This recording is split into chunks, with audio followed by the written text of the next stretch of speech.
Hola, muy buenas noches a todos. Gracias por estar presentes hoy, último miércoles de febrero. Y como les comenté, el primer miércoles de febrero que yo creí que podíamos estar hablando de enfermedades durante todo el mes, pues es cierto. Nos llevamos ya todo el mes hablando de enfermedades de los peces y aún no terminamos el módulo general de enfermedades. Apenas empezamos sobre la entrega con parásitos. Esta es la tercera entrega. Normalmente cada entrega tiene de 4 a 3 capítulos.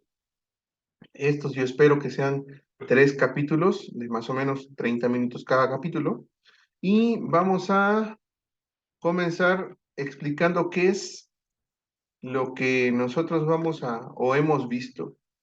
En la primera entrega, nosotros tenemos los factores que intervienen en la salud de los peces, los tips generales de identificación de enfermedades para saber si es bacteriana, parásitos, hongos, virus, priones. De esta manera doy una serie de un listado, como una serie de puntos que nos van a facilitar discernir si es una enfermedad bacteriana, parasitaria o fúngica. Ya en cuanto a los virus y a los priones, esas son enfermedades que no tienen cura y hay un protocolo que debemos seguir, que lo vamos a ver más adelante. Dentro de la misma primera entrega, vimos algunas enfermedades importantes, comunes, como son la exoftalmia, la hidropesía, la podredumbre de aletas, la septicemia hemorrágica bacteriana. Son las principales enfermedades bacterianas que normalmente atacan a nuestros peces. Y en la segunda entrega tratamos dos bacterianas más también importantes, la columnariasis, la tuberculosis y una parasitaria, que es el ICH. Entonces, en ese momento comenzamos con la cuestión de los parásitos. Por si alguien tiene intenciones de revisar lo correspondiente, están en las pláticas anteriores. Pues en esta ocasión vamos a seguir dándole continuidad a la cuestión de los parásitos. Y el día de hoy les traigo este parásito. El día de hoy vamos a hablar de la arneosis, que son el gusano Lernea o también conocido como gusano ancla. Este gusano Lernea se ve así como está en la imagen, son imágenes tomadas de internet. Entonces, esa es la característica principal. El gusano genera una especie de llaga que se puede ver en esta zona. Lo voy a anotar con un plumen rojo. Esta es una llaga, una laceración, una úlcera, y del centro emana el cuerpo del bichito. Si se dan cuenta, tienen estas dos partes. Esto es característico del gusano de Lernea, también conocido como gusano ancla. Entonces, una vez que se pega, es muy difícil sacarlo.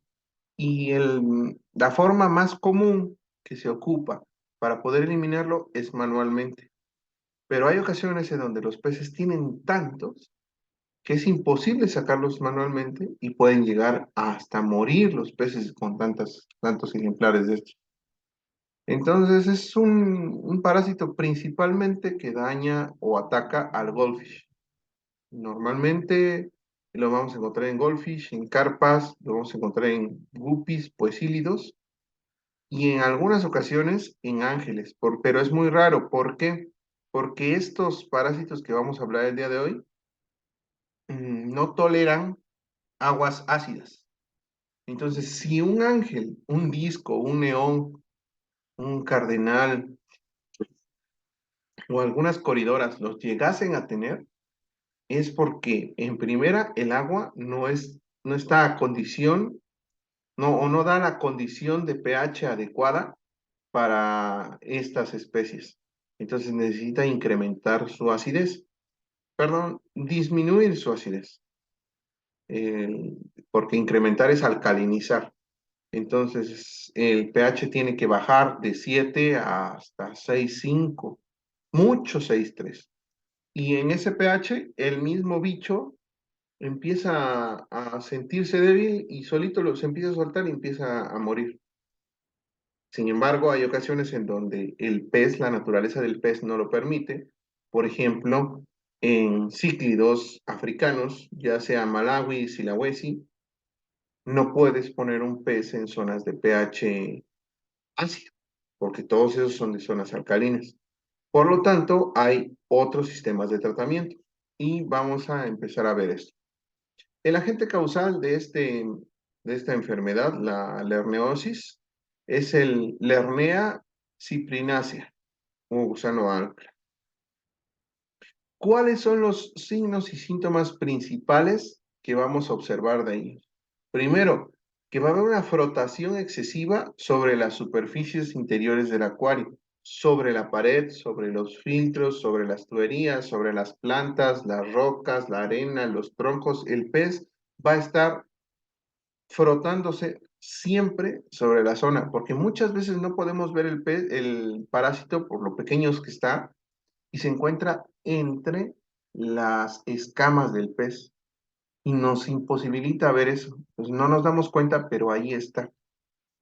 Cuando eso pasa, tenemos que identificar otros factores, por ejemplo, cómo es su forma de nadar. Ya sabemos cuáles son las formas de nadar de cada uno de los peces, o por lo menos de los peces de nuestro agrado, cómo nadan los betas, cómo nadan los guppies, los goldfish, pero cuando tienen un nado en el cual no tiene sentido la dirección de ese nado y nada de forma errática, nada sin saber hacia dónde va o de una forma diferente, rara. Ese es una característica de un signo y síntoma de diagnóstico para esta enfermedad. El otro es el nado vertical. Hay ocasiones en donde el pez, en lugar de estar nadando así, nada así. Muchos me han dicho, oye, es que no sé qué parásitos tiene. ¿Se ve algo? ¿Se le ve algo en el interior o en el exterior? No, es que no se ve y ahí hay solamente dos opciones. O está el gusano Lernea o hay otro parásito que vamos a verlo más adelante, pero son dos únicas opciones. De ahí el pez empieza a convulsionar cuando ya son grandes cantidades de parásitos. Los parásitos absorben todos los nutrientes del pez y alteran el nivel de potasio y calcio dentro del mismo sistema del pez y empieza a tener convulsiones. Es un caso ya muy raro y muy difícil cuando el pez ya tiene convulsiones. Ya normalmente cuando el pez convulsiona ya no hay forma de salvarlo. Ya es mejor darle una eutanasia y listo. Empiezan a perder peso, eso es desde el principio, empiezan a observarse flacos, cada vez más delgados y muy llenos de esos parásitos y empiezan a tener hemorragias epiteliales, es decir, rupturas de la piel. Cuando hay rupturas en la piel, es el momento adecuado para empezar a tratar, porque eso quiere decir que el mismo parásito se ha soltado. Entonces, es ahí donde debemos eh, trabajar para tratar de salvar a nuestro pez. ¿Cómo vamos a diagnosticar esta enfermedad? Con que observemos un solo flagelo, un solo gusano Lernea, de 3 a 5 milímetros de largo, sujeto o por debajo de la escama, es suficiente para diagnosticar la enfermedad, la lerneosis. Suficiente. No necesitas más. Y si está en uno de los peces, está en todos los demás peces. Entonces, ahí es cuando de verdad ya dices, bueno, tenemos que comenzar a hacer tratamientos. Eh, en este caso, pues aquí en la plática anterior, la semana pasada, vimos casos en donde si subes la temperatura podrían llegar a morirse los peces antes que el parásito. En este caso pasa lo contrario. Por ejemplo, tienes que disminuir la temperatura para que el ritmo de infestación del parásito no sea peligroso. Entonces, hay ocasiones en donde los peces de agua fría, por ejemplo, que están a 18 o 20 grados, tú bajas el agua hasta 15 grados y los peces están bien a gusto, muy bonitos y empiezan a estar mejor con esa baja de temperatura, porque los patógenos empiezan a morir. ¿Qué es lo que pasa cuando se fijan estos parásitos a peces de agua ácida, que son tropicales, como los altums, daltums, los discos, los neones, cardenales, coridoras, etcétera, ese tipo de peces de aguas ácidas? No podemos bajar las temperaturas por debajo de 22 grados. Ya en 22 grados son peligrosísimas las temperaturas porque los peces simplemente no aguantan y se mueren. No se diga un disco, por ejemplo, un disco a 25, 24 grados, ya es muy seguro que el disco resienta. Entonces, no es recomendable aplicar este rango de temperaturas. Por consecuente, hay que trabajar con otro sistema. Y el otro sistema es aplicar concentraciones de sales por encima del 1,8%. Baños de sales, eso sí va a permitir que el parásito se desprenda porque no tolera la sal.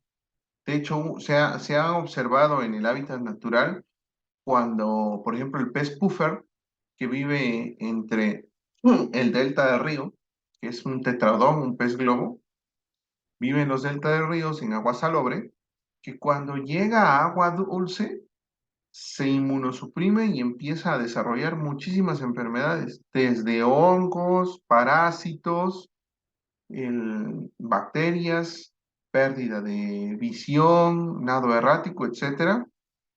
Cuando tú lo regresas a la zona salobre, parece arte de magia, pero el pez a los 2, 3 días ya está como si nada tuviera. Está perfecto. ¿Por qué? Porque muchas de esas enfermedades no soportan la salinidad, aunque sí hay variedades, por ejemplo, DINCH, que dan en peces marinos.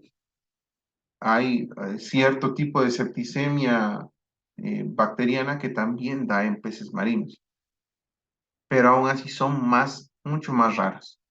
En este caso, en los de agua dulce, pues la recomendación son baños superiores, baños de sal con una concentración de más allá de 1,8%. Es decir, si tengo un vaso de 100 mililitros, por ejemplo, voy a poner 1,8 gramos de sal y 98,2 gramos de agua.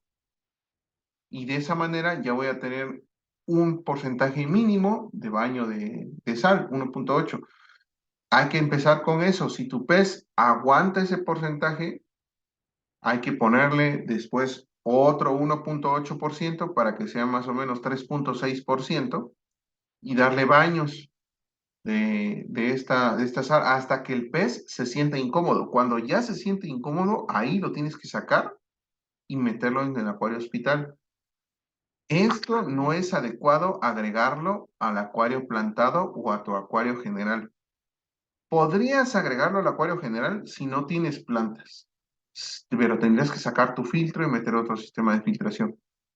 Porque agregar sal al acuario implicaría que vas a dañar toda la colonia bacteriana, vas a alterar todos los parámetros de conductividad electrolítica dentro del sistema, el potencial redox se incrementa, y por lo tanto se oxidan más rápido las sustancias, pero las bacterias también pierden su capacidad reductiva de productos y empiezan a oxidar de otra manera, ¿no? Empiezan a perder eficacia contra la materia orgánica. Entonces ya no funciona bien, lo mejor es que hay que retirar el filtro, pues para tener mejores resultados.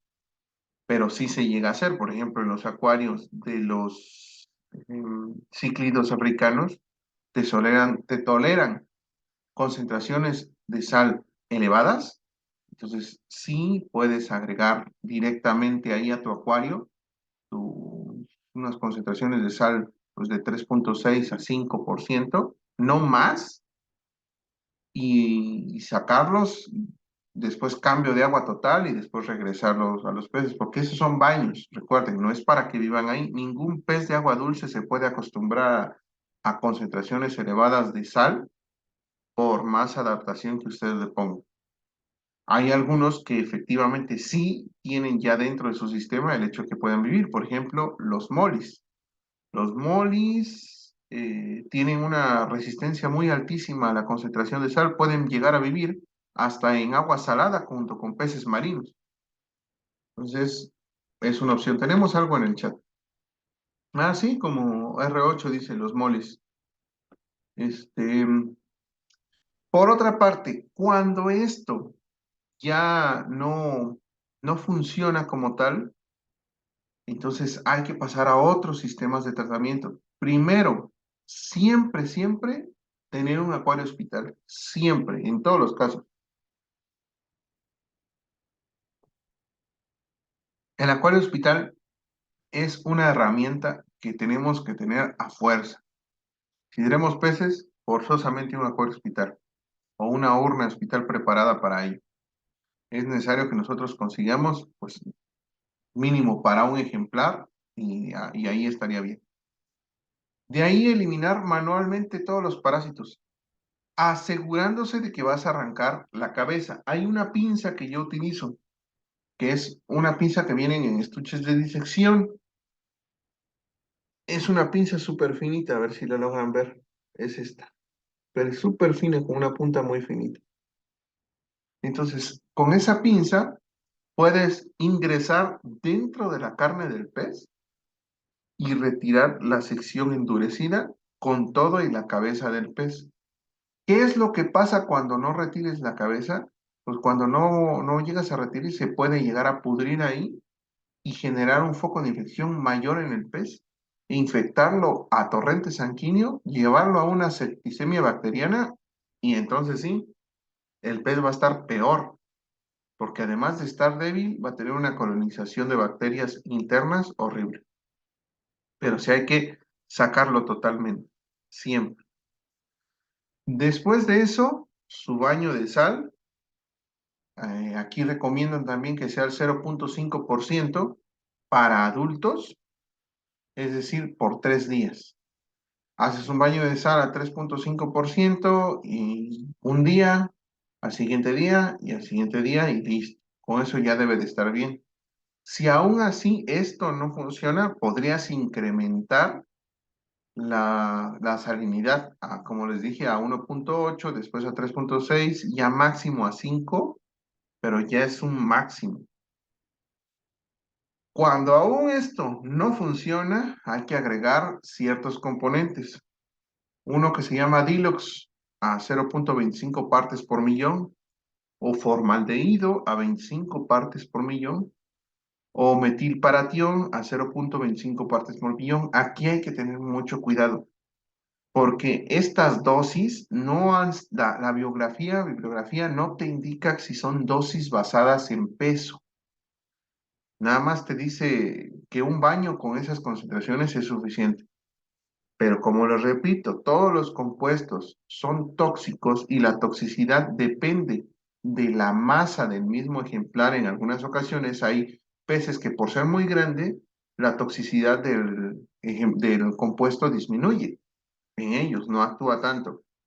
Pero hay peces que son muy pequeñitos en los cuales agregar esa dosis los lleva directamente al matadero, ¿no? Por eso mismo, les repito y les siempre voy a estar repitiendo que la dosis debe de ser recomendada por un experto, por un médico veterinario, un especialista en acuicultura, en ictiología, un médico de los peces, a fuerza, a fuerza, siempre. O si no, basarse en los manuales existentes para cultivo, cuidado y manejo de peces y sus enfermedades. ¿Sale? De acá esta enfermedad, ¿hay alguna duda de la Learneopsis o gusano de Lernea o gusano ancla?